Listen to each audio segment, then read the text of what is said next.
On today's episode of Taking Care of Business, we're here with serial entrepreneur Neil Petch, the CEO, chairman, founder of one of the most successful and famous business setups in Dubai, Virtuzone. We have set up over 75,000 companies. We're setting up 500 a month. Oh, wow. In Dubai? Keeps me on my toe. The best businesses in the world, forget the future forecasts and growth revenues. You just need to make profit.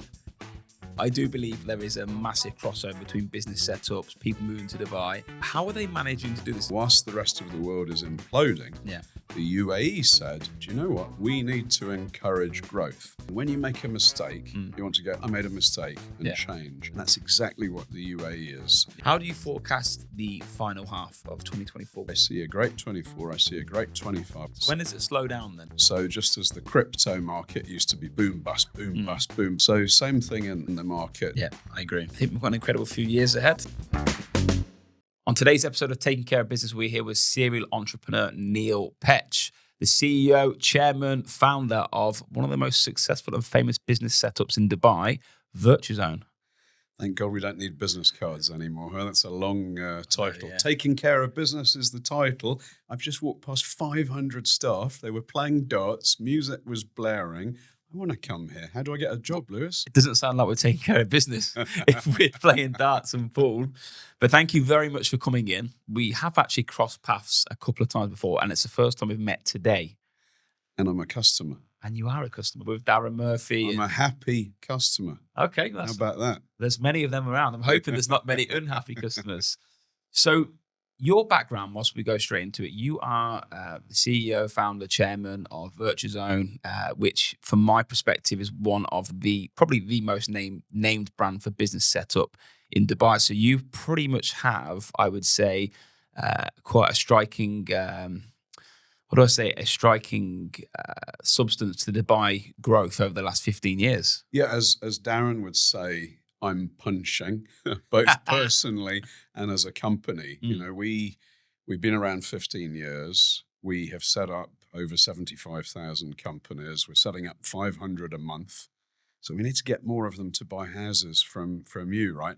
And Virtuzone, it's a funny one. I'd say 7, 8 out of 10 people in Dubai know of Virtuzone.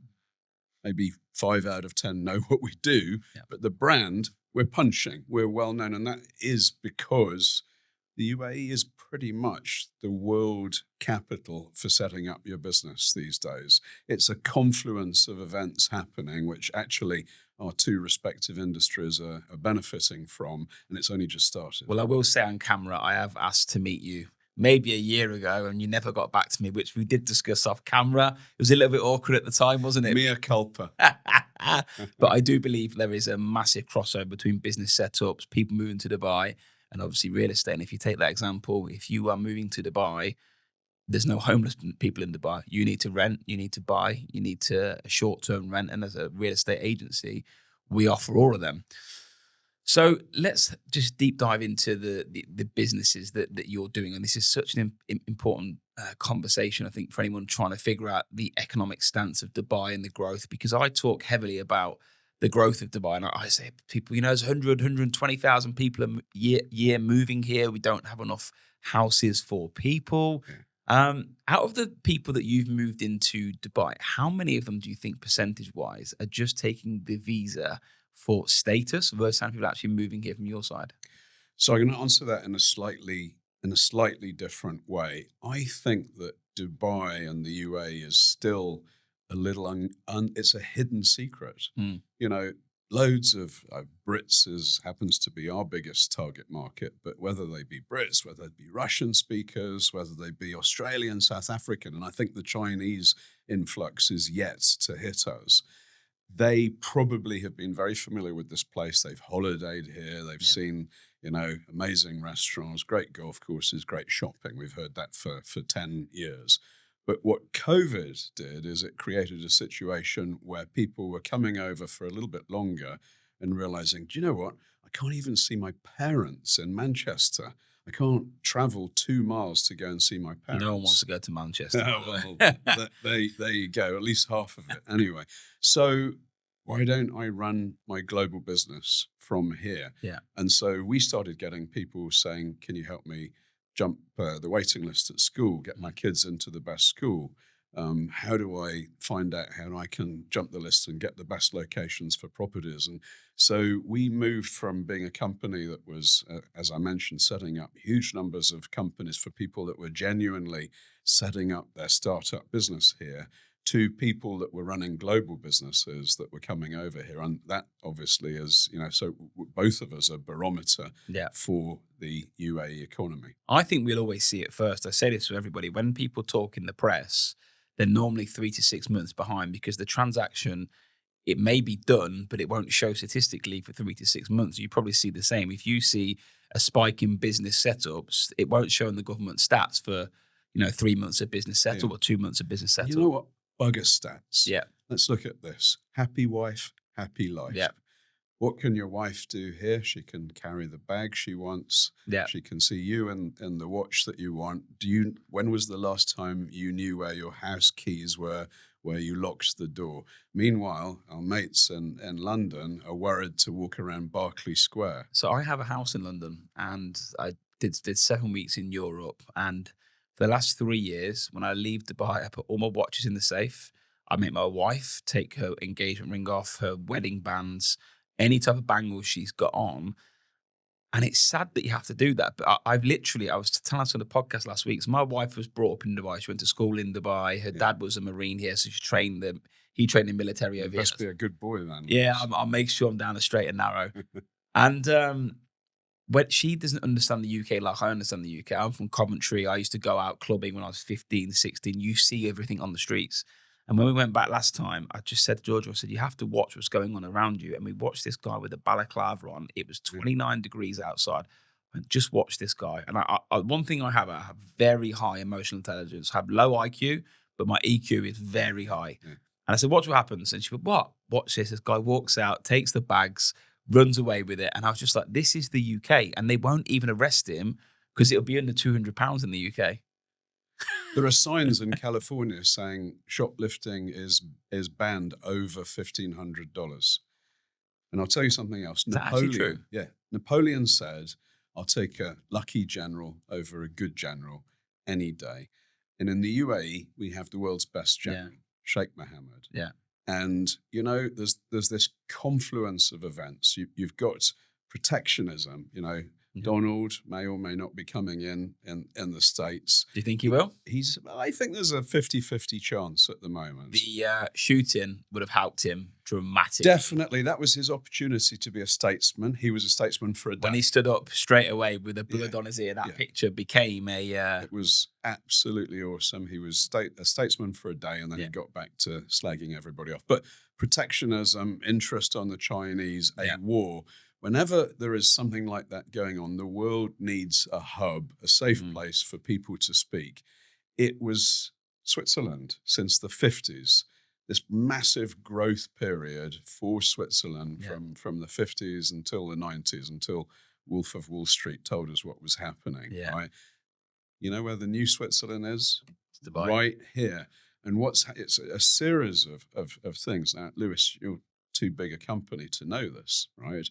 But when people hear about tax, they're like, oh, tax, 5% VAT, 9% corporate tax. Oh, goodness gracious me. Anywhere else in the world, that is brilliant. But the really, really sexy thing, which people just don't realize, and the most massive opportunity to our business, is about 550,000 SMEs. Yeah. None of these guys in the whole history of the UAE have ever had to buy a product, and suddenly they had to. And that product is saying, I'm tax ready, which means get an audit of your accounts. Yeah. And what the UAE did so brilliantly, so meanwhile, whilst the rest of the world is imploding, the UAE said, do you know what? We need to encourage growth. So no one is actually going to be taxed if they don't make more than $1 million in revenue a year or $100,000 profit a year. So the vast majority of SMEs are going to pay 0% corporate tax. Now, meanwhile, Labour government, thank you. I'm sorry. I'm a very, very proud Englishman, but I'm very happy. Are you heavily into politics, are you? I'm very into politics in as such that if it benefits the UAE and if it benefits Virtuzone, then I'm a happy boy. So if you talk about the UK at the moment, there's a new non-dom rule that's come out, non-domicile. Run us through what that is and how you think that's going to affect. I'm speaking to you in the fortunate position of my parents managed to become non-dom in the 80s. Okay. And, there are a lot of advantages. You can tell your listeners many advantages, some of which I'd have to shoot you if I told you about. But, you've got the Labour government who are trying to show that they appeal to the working man and they're not going to raise national insurance and stuff like that. So they need to find the money from somewhere because not just the UK, that there are a lot of articles saying that the UK is becoming bankrupt more slowly than Germany and France are. Yes, I think the printing of money for the last 15 years is not supported by economic substance. Do you think the world prints money? Yes. So this is my and again, this is where property comes in hand in hand. I honestly believe bread, if you fast forward 20 years, it may be £2, it'll probably be £5. And that's fine. But as long as property goes up 5x or 3x with it, the relevance of money becomes the same. But the people that are losing out in this world are the ones not on the property ladder. Yeah. And I think the only way you can deep dive a bit further into, and this is my opinion, how less valuable that pound becomes is that when your parents die in the UK, you receive money and then you're able to have the property and you receive assets and then you're able to buy whilst paying tax along the way. But money's being recycled and printed. And the only way that you're going to make sure that your pound for pound is there is if you hedge yourself on property, which is going to go up with it. But not just property, because you're absolutely right. You should be doing that. But if you're buying property in a country where capital gains tax is likely to increase, if you're buying property in a country where you can't protect that so easily, you already can't protect through BVI structures, for example, it's going to get harder and harder and harder. Meanwhile, UAE is saying, come on down. Guys. So where in your opinion then, if the UAE is sitting here and they're not claiming any income tax, they're not claiming major VAT at 5% compared to between 22% in the UK, is it?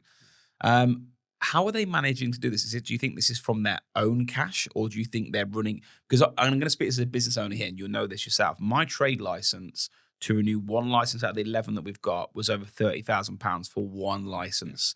That's a government fee. So I do believe the government are collecting money, and I'm happy to pay it, by the way, because we have a thriving business.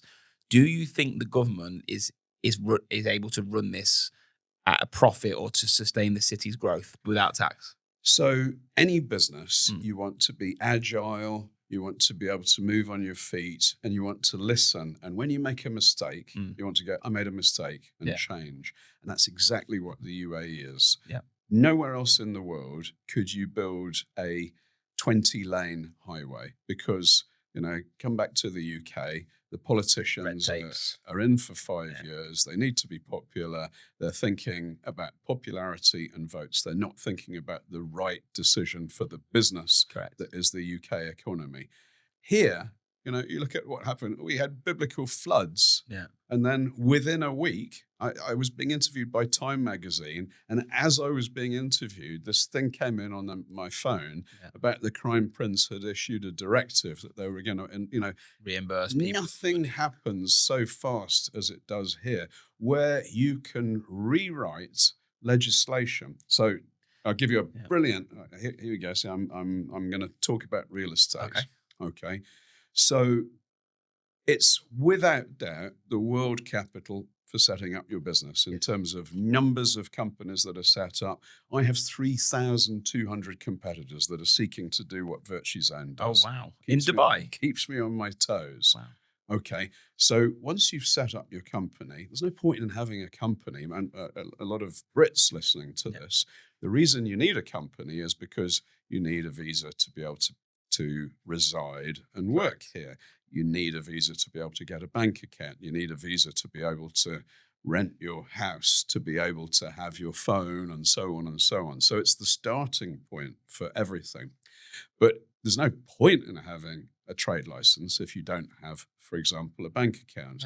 So they're going about making this much, much easier for you. And now you're investors in your property, it's so incredibly easy for them to have what in essence is permanent residence, a golden visa for 10 years that has so many benefits that enables you to establish your tax residence here much more easily. You know, Brits, again, I'm speaking to the Brits, but, you know, it's so much harder to do stuff within Europe where you're seeing people who own second houses in France being penalized and the threat of even more penalties. I think if you look at the UK economy versus the UAE, the one thing that I'll always stick to, and people shoot me down on this, is the people that run the country in the UK are employees. That's all they are. Yeah. They're elected to do it, to look good on paper, 3 to 5 years, like you said a minute ago. And we talk about Sheikh Mohammed and his influence, like creating that road in the marina at the back, and all of a sudden easing the traffic. That would cost a lot of money, a lot of infrastructure, a lot of RTA approvals. But this guy would have sat down and been like, this is the problem, this is the solution. I'll leave you to go and figure out how that's going to happen and make it happen immediately. And what you said something a minute ago, it's a bit how I run my business over the last few years. I do what's good for the business, not what's good for everybody else. And I think that's how Dubai runs itself. It runs itself on what's good for the people in Dubai and what's good for the city. I'll give you another example. You're from Coventry originally, right? My commiserations. Okay. But there's a lot of people manufacturing things like jeans. Yes. Right? Now, if you're why are you structuring your business in the UK? Why are you manufacturing your jeans when you have to pay much higher rates for your staff? Okay, so what did the UAE do? Do you know what corporate tax is for a manufacturing company in the UAE? I'm going to guess 0. 0%. There you go. Why? Because the UAE wants to attract manufacturing.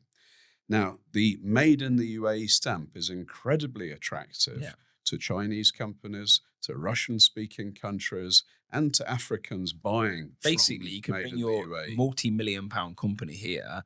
If you're sitting, I mean, tech must be one of the most seen tech. Yeah. You get the golden visas and doctors and anything along them lines must sit in the category of, we're going to steal all this talent from around the world. We're going to offer you the best place to work. And all of a sudden, Dubai does genuinely get the best talent. Subsidized power, subsidized leases.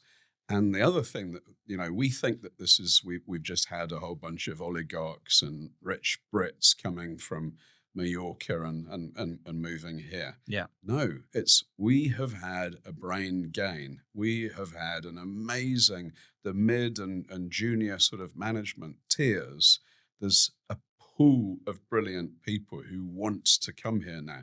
You know what the average holiday is for an American a year? I'm going to go with 20 days. It's 2 weeks. Is it really? 2 weeks. Because you're traveling 15 hours, 8. I thought you're not going to stay for a week, are you? Definitely not staying. So no, so if you have a job in the States, you get 2 weeks holiday a year. So this is an immensely attractive place to come and work and actually be able, and this is the key thing, to feel that you can make a difference. What you like about your staff here, I've seen the boards, is they feel that they are having an influence on the company. Yeah. They know where you're driving to, and they see you hitting targets. There's nothing, success breeds success. Yeah, so the brain gain, people are realizing, I can come here and I can make a massive difference to my career. UAE is one of the only places you could jump from one industry to another if you're good enough, because there's a we can do mentality, and that is priceless. Do you think that your career, if you were based back in Manchester and you did this, do you think it'd be where it is today? So my father moved all over the world, 2 years here, 3 years here. No, it wouldn't. And I'll tell you why.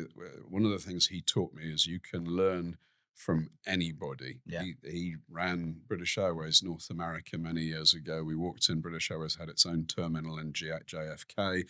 And I remember him speaking to the window cleaner by his name, asking him about the names, naming his children. And I was blown away. So, yeah. I've got such a bad memory. I'd never be able to do that. Not in a million years. I don't know how he did it. So, you know, the point is you can learn from anybody. Yeah. And in the UAE, we're a bit like an Emirates craft. I'm sure you have the same thing here. We have 16 nationalities, 22 languages. I learned about entrepreneurial. I don't think Brits, we're naturally entrepreneurs. You're meant to climb the ladder. That's basically There what you you go. taught in school. Join a isn't it? queue. Well, there's a queue. But that's why I'm a massive believer in my kids. I want them to enjoy school. I'm not too worried about how they get on in school. I know that sounds crazy. I was not allowed in sixth form. I wasn't allowed to do A levels because I've got a very low attention span. I'm obviously not interested. I along the way learned that I'm actually a practical learner. I learn on the job. If you put me in a meeting room with somebody or a library, I switch off quickly. So you're a living example of that cartoon where they're trying to teach a fish to climb a tree. Yeah. And they're going, stupid fish. No, fish are not supposed to climb trees, right? But they're really frigging good at certain other things. And I think that we recognize that here. So within our company, we've got a raft of people, all of whom have differing skills. And again, it comes back to business. When, you're recruiting for your business, the temptation is, let me surround myself with people like me because I like me, says the narcissist. Yeah. No, because, for example, if I just recruited people like me, we'd have a whole bunch of people who An organised chaos. We can jump over this river, no problem at all. What do you do when you've jumped across? We'll leave that to someone else. No, operations, process. I'm not an operations and process person. I'm very much people, sales, revenue. Join the club.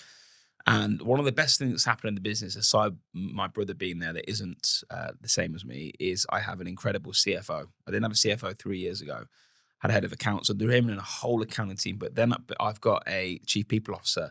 We brought that person in to help with retention and growth of the individuals within the business. And we've got about 7 or 8 of these different roles, head of people. And I could carry on through the division where we're now bringing people that are nothing like me, but I'm watching them evolve our business. They're actually driving the business with me at the top, telling what my vision is, but they're implementing their skill sets that I could never do. Yeah. That's a business. It's no longer the one man show. Horses for courses. You and I have taken our company up to a point, right? But if everyone just told us we were right the whole time, then we are though, aren't we? Then we're self-limiting. So, it's about being open to that. It's about being open, coming back to the country thing. It's being open to critique. So real world assets. So I just wanted to talk about the access to cash. Yeah. At the moment, still, if you wanted to get access to grow your company and you were a tech company, which you mentioned earlier, you'd probably be like Silicon Valley's the place to be. Yeah. Well, I don't think that's going to carry on because what the UAE has realized is, hold on, there's a different way to raise money. What we can do, and this will be music to your ears, is you can tokenize the Burj Khalifa. You can open up, when we launched Virtuzone, our competitors, in those days, you had to have a 51% local partner. Same. You'd have to have an office that would cost you 100,000. It was very expensive, as you said. We suddenly launched a new category of license that was much cheaper, and we financed it so you could pay it over the course of the year. So we opened up a new market. Same thing. You need money to grow companies. So how do you get, traditionally you'd go to a private equity firm, which would have taken 50% of your business. Well, you'd be pissed off about that, wouldn't you? Especially if you were flying as a business. There you go. I don't believe in, so our business has got no private equity, got no loans. We've got no other investors by me and my brother. And again, I'm going to set a different fence here because I've also had a tech business, been involved in other avenues. The best businesses in the world, forget the future forecasts and growth revenues. You just need to make profit. And if you can do revenue in versus costs out and figure out, actually, I can scale this.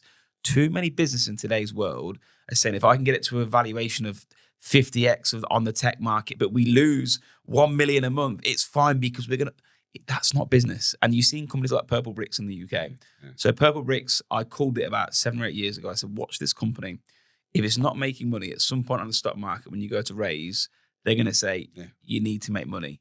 And there's quite a few of them around the world that have gone to raise, not making money, and get these crazy valuations. And that's changed in the last few years. You know what? I like times when they're tough because it forces you to look at your business and it forces you to look for 0.5% here. Yeah.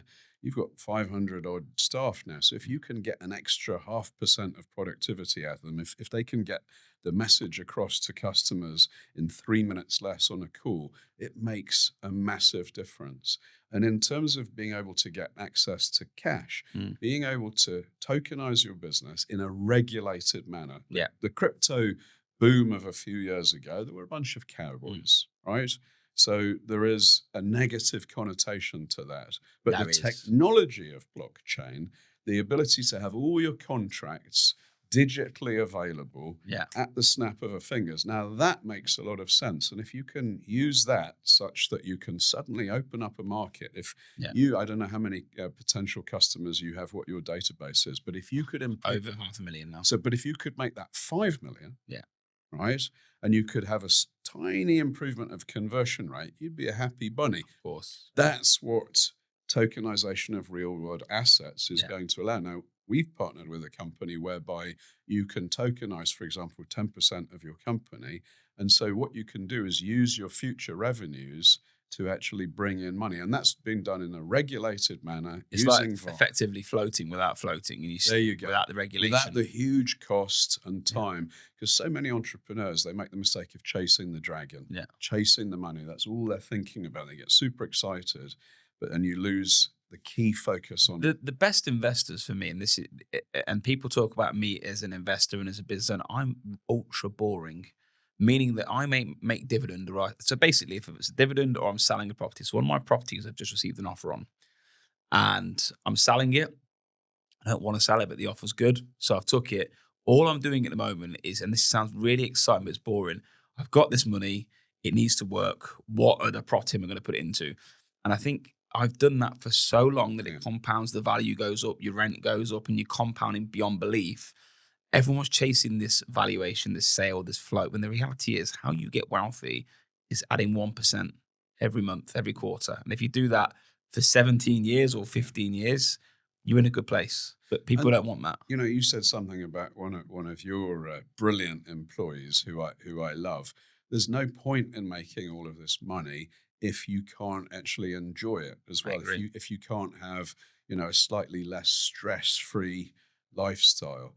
And that's the other thing about this place, driving a nice car, feeling safe, feeling that your kids can play on their bikes out on the street. So there's that part to the magic as well, which is, absolutely here. So it's this confluence of events happening at once. Whilst the Labour you see what happened in Germany yesterday, the far right coming in. So again, speaking to a man that is non-political, I don't even follow the news. I have a theory with the far left and far right, and this will sit on a completely opposite scale to you because you're obviously quite in depth with it. I hear people talk about the far right in the UK, and it's about immigration and their opinion on it. And what I find, if you sit on the far right and you have an opinion on immigration, you are seen as very bad. You're a very bad person. If you sit on the left, then you are the right person. And I think that's mad. I think everyone in the UK or anyone should be doing what's good for the country, we said a minute ago. So for instance, in the UK at the moment, the main problem in the UK for me, forget the taxes and everything else, you don't know who lives in that country. And that blows my mind. If you go to Dubai, everyone has an Emirates ID. You know, their passport, their blood work, their tenancy, their phone. I find it mad in the UK. You can walk into the UK and you can get a SIM card without knowing who it is, which means you can have an OTP, which means you can do everything within here. You can't even take a breath of oxygen unless you are legitimately a resident here. What it is it's the silent majority, right? Now, the silent majority should be the people that are influencing the direction of the country. Yeah. But we don't influence it. We keep silent. I walked into my kid's school the other day, and I'd been reading a book to her from the library, and the book had two mums and lots of different children of different colors, and it's all great. And I just, at the danger of being an archaic fossil of a white old businessman, I'm like interested to know what the school policy is on this. And they said, our policy is not to interfere, not to force something. You should have the right to think what you like in your house and practice as you wish. But you shouldn't have things foisted on you. And so, again, in my opinion, there's this huge silent majority who would like not to have things pushed on them.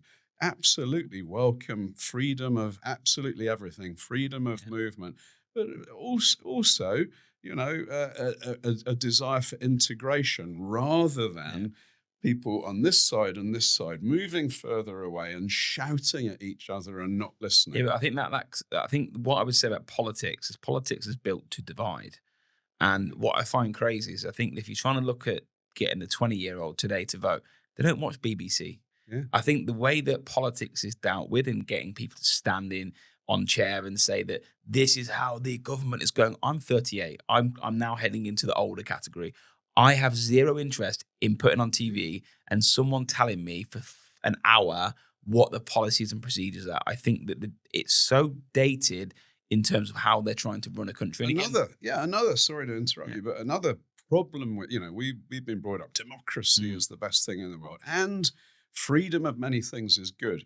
But in the UK and in so many Western countries, you have an aging population. So the vast majority of voters who can be bothered to vote are older, and so they're making the decisions for the future. For the future, and they're dead in 5 years, which is wrong.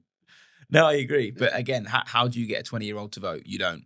Yeah. You have to find these guys. Unfortunately, are on TikTok and they're on YouTube and everything else. The answer is they're voting with their feet and they're moving to the UAE. Yeah, but some of the stuff they do, like these people in the UK that are doing the orange painting on the wall. I've seen these people. You do that in Dubai, you're getting arrested and you're getting 20 years. Yeah. It's as simple as that. There's some things in the UK that they just they let off, and I think that's why a lot of people are migrating. I don't think it's just Dubai. I think that the weather, the people, the opportunity, Dubai is definitely the best option, but there are other places in the world people are moving to. And I think the world should be that you are a child of the world and you can go and live and work where you want. And then people are choosing what's good for them. Some people won't want to live here because it's roasting. It's 50 degrees outside, but I like the tax-free environment and the safety. Yeah, so sorry to the redheads. Yeah, exactly. Okay, so final question before we wrap it up.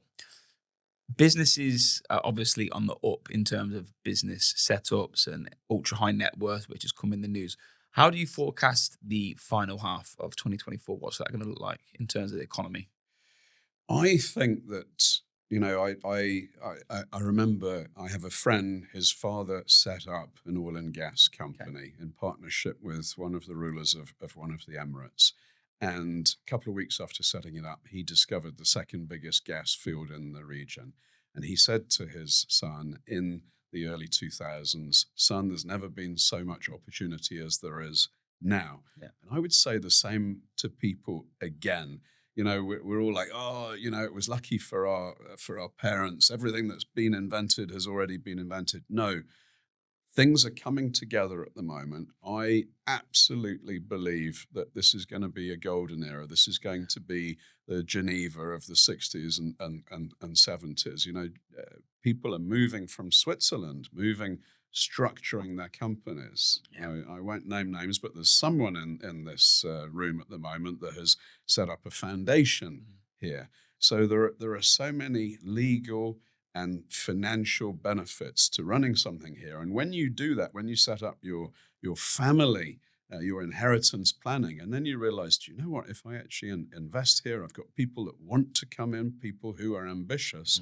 And when that actually generates 100% of that income, I'm able to reinvest in further growth. So to answer your question, I see a great 24, I see a great 25. We haven't even had the Chinese influx, and the two governments are working hand in hand. So when does it slow down then? When do you, because obviously I have this on the property question, people say to me, it can't go on forever, the growth, and they're 100% right, by the way. Yeah. The property market has to get to a point because we can't physically pay people 50% more money to make sure they earn the property whilst the property goes to 50%. So how do you see I'm not going to call it the slowdown, but let's call it a slowdown. How do you stop it from being stratospheric? Look, we're in a less speculative market than we used to be. So just as the crypto market used to be boom, bust, boom, bust, boom, bust, it's going to start to even out. So the growth of Bitcoin, if you look at a graph, is going to be less extreme, but that's actually a good thing. Yeah. So same thing in the markets. So that's one point. I think that, there's a big supply of property in certain sectors coming onto the market. Are we having lots of foresight and providing for all income brackets? I would say yes. In the high end, It's, here's a real estate. It's location, location, location. There's so many more people in the world who are cash rich, time poor. So when you go on holiday to Capri, you want the best hotel and the best room in that hotel. And the price that you were paying now compared to 3 years ago is probably 300%. But you're prepared to do it because you're taking less holiday. So there's going to be more of that as well. And in terms of the boxes that highly ambitious people want, they want to drive themselves so that they can create wealth for their family, and they want to be able to keep it. So I think we tick those boxes. So it's going to continue. You look at the road system. The road system that we're building right at the moment is not for the next 6 months. It's for the next 5 years. It's for an awful lot more people than we've got at the moment. Saudi Arabia is going to be huge. In 15 years, it will be a massive competitor to Dubai. But for the next 15 years, it's going to benefit Dubai. Yeah, I agree. Wow. It was a very interesting conversation. I think we're both on the same wavelength that there's no stopping Dubai at the moment in terms of economically, people living here, the growth, the wealth protection. There are so many different factors to it. So I think we've got an incredible few years ahead. I got one complaint, Lewis. You lured me in here by saying that we're supposed to swear in these podcasts. We can fucking swear. My mother has been listening to this, and I've sworn 3 times, and that was the first time you did. Oh, I did. Yeah, there you go. You got me in there then, didn't you? Thank you very much for listening, guys. Please do, if you are looking to set up business or you want to know a little bit about wealth structuring or anything else to do with protecting your wealth, your business or structure, Virtuzone is where you go. Cheers, guys.